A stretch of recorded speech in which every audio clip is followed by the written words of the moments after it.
ನನ್ನ ಹೋರಾಟ ಇವತ್ತಿಂದ ಪ್ರಾರಂಭ ಆಗಿದೆ. ಈ ರಾಜ್ಯದಲ್ಲಿ ಬಡ ಜನತೆಯ ಜಮೀನನ್ನ ಬೆಂಗಳೂರಲ್ಲಿ, ಬೆಂಗಳೂರು ಸುತ್ತಮುತ್ತ ಹೇಗೆ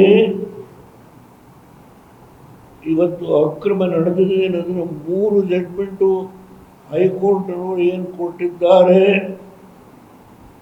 ಅದರ ಜೊತೆಗೆ BDAನಲ್ಲಿ ಏನೇನು ನಡೆದಿದೆ ಇದ್ರ ಬಗ್ಗೆ ಸಾಕಷ್ಟು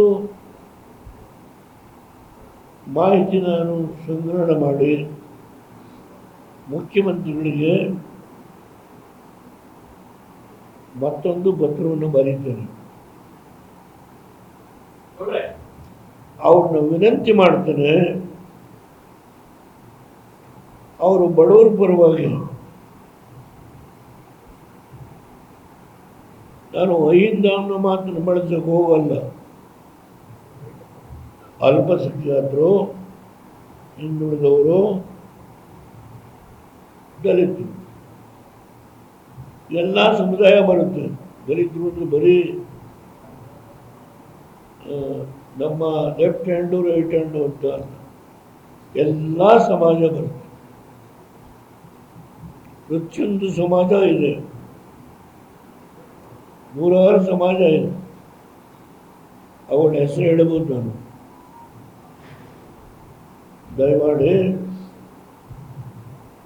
ಇವತ್ತು ಬಿಡದಿ ಹತ್ರ ಹೋಗೋಣ. ಮುಖ್ಯಮಂತ್ರಿಗಳು ನಾನು ಅವನಂತೆ ಬರ್ತೇನೆ, ಅವರು ಬರ್ತಾರೆ. ಇವತ್ತು ಯಾರಾದರೂ ಒಬ್ಬ ತಹಸೀಲ್ದಾರರು, ಒಬ್ಬ DC ಸ್ಥಳಕ್ಕೆ ಹೋಗಿ, MLA ಸ್ಥಳಕ್ಕೆ ಹೋಗಿ ಆ ರೈತರ ಸಂಕಷ್ಟವನ್ನು ಕೇಳ್ತಕ್ಕಂಥ ಸೌಜನ್ಯತೆ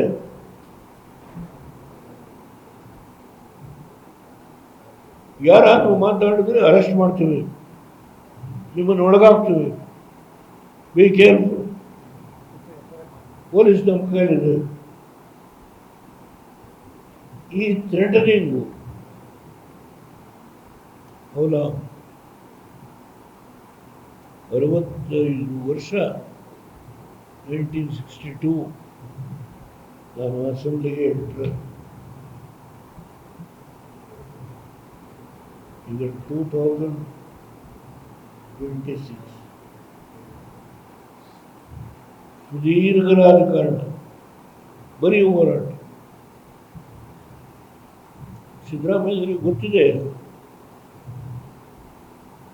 ನಾನು ಮಿನರ್ವಾ ಮಿಲ್ಸ್ ಪ್ರಶ್ನೆ ಬಂದಾಗ ದೇವರಾಜ ಮನೆ ಮುಂದೆ ಧರಣ ಕೂತನು.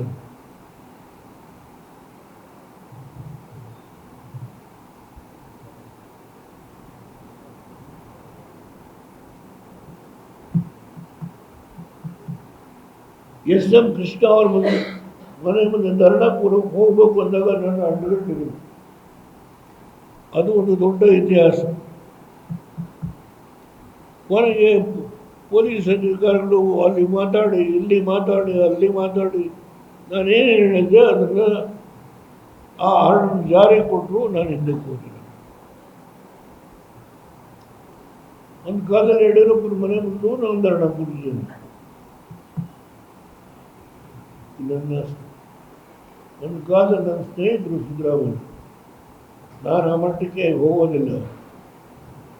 ಅವ್ರು ವಿನಂತಿ ಮಾಡ್ತೇನೆ, ಈ ವಿಷಯನ ದಯಮಾಡಿ ತಗೋಬೇಡಿ. ನೀವು ನಾನು ಮತ್ತೊಂದು ಪತ್ರವನ್ನು ವಿವರವಾಗಿ ಏನು ನಡೆದಿದೆ, ಏನು ನಡೀತಾ ಇದೆ, ಇದೊಂದು ದಂಧೆ.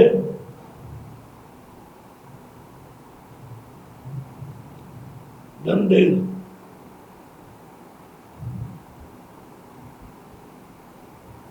ಯಾವ ಸಂದರ್ಭದಲ್ಲಿ ಎಷ್ಟೆಷ್ಟು ಭೂಮಿಗಳನ್ನು ರೈತರು ತಗೊಂಡು ಅದಕ್ಕೆಷ್ಟು ಕಾಂಪನ್ಸೇಷನ್ ತಗೊಂಡಿದ್ದಾರೆ, ಕನಕಪುರ ತಾಲೂಕಲ್ಲಿ ಎಲ್ಲ ಮಾಹಿತಿ.